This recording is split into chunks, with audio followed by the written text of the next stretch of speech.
आप सभी दर्शक बंधुओं का आपका अपना लोकप्रिय सनातन दुर्गेश यूट्यूब चैनल हार्दिक स्वागत एवं वंदन करता है। साथियों, जिस चेहरे को आप देख रहे हैं, आइए हम आप सभी को वेलकम वेलकम सरस्वती स्वर संगीत पार्टी, जिसके मालिक आप परम आदरणीय मालिक कादिर अली जी, जो कि हारमोनिया वादक के बेताब बादशाह, जिसे हम आप सभी को इस वीडियो के माध्यम से मुलाकात करवाने का प्रयास करते हैं और उनसे इस वीडियो में जानने का प्रयास करेंगे कि ये हारमोनिया वादक का जो कार्य था, जो हारमोनिया वादक का काम किया करते हैं, अपने उंगली के इशारों पे सभी को नचाया करते हैं, ये खूबियाँ इनके अंदर कहाँ से आई। सर्वप्रथम हम मास्टर साहब से नमस्ते करेंगे। नमस्ते भैया, नमस्ते। और कैसे हैं? एकदम बढ़िया है, ठीक ठाक है। अच्छा, आप कैसे हैं? एकदम कुशल मंगल। तो थोड़ा एक आध लाइन हो जाए, कजरी उजरी बजा। अब कजरी आप गाइए तो हम बजा देंगे। नहीं, गा तो नहीं पाएंगे, लेकिन आप एक आध लाइन बजाइए।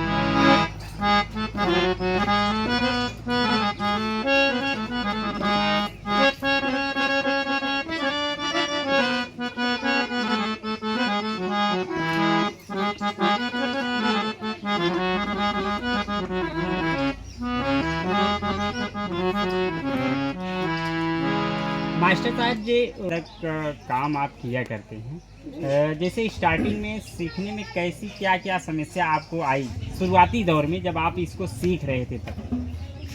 ये समस्या बहुत आती है जी और कुछ भी नहीं, समस्या वो अपने ऊपर होता है। जी जैसे कि हारमोनियम अगर सीखना है तो बाजा अपने की होना चाहिए जी परमानेंट।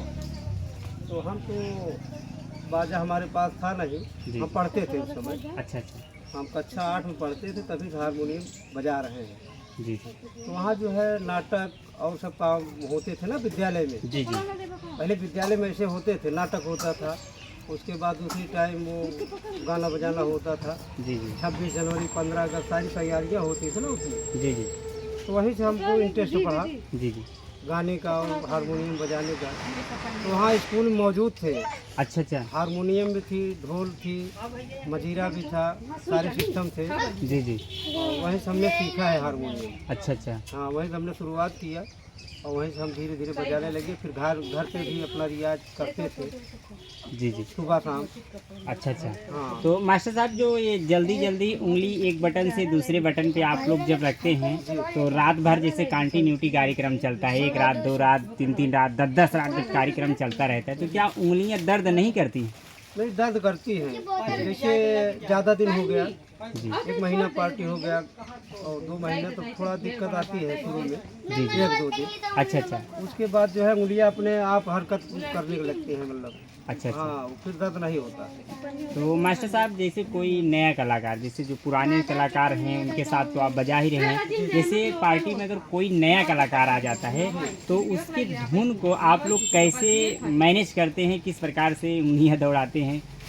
माइलेज का मतलब ये कलाकार जब बोलने लगता है, जब आता है मंच पे, जी। पहले डांस करता है। जी अगर डांसर आया तो डांस करेगा, डांस करने के बाद जब वो बोलता है ड्रामे में, जी। तो उसी ड्रामे के भाव से आवाज़ को समझ लिया जाता है अच्छा अच्छा। कि ये कलाकार कहाँ तक काम करेगा। अच्छा अच्छा। उसकी आवाज़ से हम लोग पता लगाते हैं, जी जी तो उसी हिसाब से पर्दा देते हैं जी और उसी पर्दे पे कायम हो जाते हैं। तो जी जी अगर अनजान कलाकार है तो जैसे हमारा उसका तालमेल नहीं है, नए नए आए, जी जी। तो ऐसे ही करते हैं।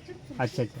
तो जब पर्दे पे हाथ रखते हैं ना, तो उसको अनुभव हो जाता है, जी जी हमें भी अनुभव हो जाता है। जी वहाँ बोलने से फिर आवाज़ थोड़ा लगाया, उसके बाद समझ लिए करना क्या चाहता है, जी जी तो वहीं से अपने अपने काम को करने लगते हैं। जी जी। तो अच्छा, ये जो इसमें बटन बनी रहती है, काली और एक सफ़ेद, जी, इन बटनों का अर्थ क्या रहता है कि काली और सफ़ेद का? काली और सफ़ेद का मतलब ये है कि ये जो है, जी ये कोमल है, ये अच्छा। वादी है। ऊंचा नीचा स्वर, जी जी कम ज़्यादा, जी। इसी इसका मतलब यही है। अच्छा अच्छा ये थोड़ा तेज स्वर में बोलेगा, ये जी। थोड़ा डाउन करेगा, तो दोनों स्वर को मिला के काम करना पड़ता है ना। हम्म। हम्म, तो मतलब एक कोमल रहता है एक, हाँ। और इसमें जैसे बीच में कई सारी बटन हैं और साइड साइड में बटन है, तो कई जगहों से कई अलग अलग आवाज़ ऐसे क्यों निकलती है? ऐसी आवाज़ इसमें बनाई गई है। अच्छा। हाँ, इसका रियाज होता है ना, इसीलिए तो जो है सीखना पड़ता है इसको। जी जी पहले सरगम का रियाज होता है, जी। जब सरगम का रियाज आदमी कर लेता है ना तो उसके अंदाज बन जाते हैं।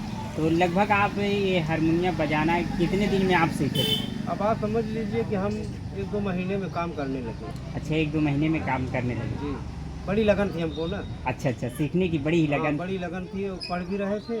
जी जी। और सुबह शाम हमारा कोई समय नहीं था कि हम बाजा लेके कब बैठ जाएं। हाँ हाँ।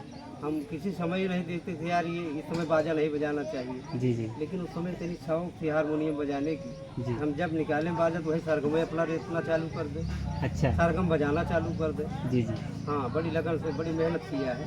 जी। कुछ लोग कहते हैं कि अगर गाना आपको याद रहे तभी आप हारमोनियम बजा सकते हैं, क्या ये सत्य है? हाँ, सत्य है। जी। अगर आपको गाना याद है तो आप गाना बजा सकते हैं, अगर दिमाग में आपके नहीं है तो आप गाने को हम नहीं बजा सकते। अच्छा। ये तो सच्चाई है। तो जैसे कि आप भी स्टार्टिंग में जब सीख रहे थे तो आप भी बहुत सारे गाने को याद करके रखा था। हाँ हाँ, उस समय जो गाने हमको याद थे उस समय हम बजा रहे थे। अच्छा, तो क्या वो गाने अभी भी याद हैं आपको? नहीं, वो गाने नहीं याद हैं, गाने 1-2 याद हैं, जी जी। लेकिन वो राष्ट्रीय गीत वगैरह थे, अच्छा स्कूल में जो गाते थे। अच्छा। हाँ, वही सब चीज़ें तो थी। कुछ गुनगुनाना चाहेंगे दर्शकों के बीच नहीं, में? गुनगुनाना नहीं चाहेंगे इसलिए कि याद नहीं है पूरा ना। अच्छा अच्छा। गुनगुनाने का मतलब भाई एकाक अंतरा तो याद ही होना चाहिए। जी जी जी हाँ, तो इस समय नहीं याद है, इसलिए सुना देते हम। जी जी। जी। तो साथियों, ये तो रहा मास्टर साहब का जो हारमोनियम वादक का सफ़र। तो आइए हम अब यहाँ से लेके चलते हैं जो ये नौटंकी का सफ़र। तो मास्टर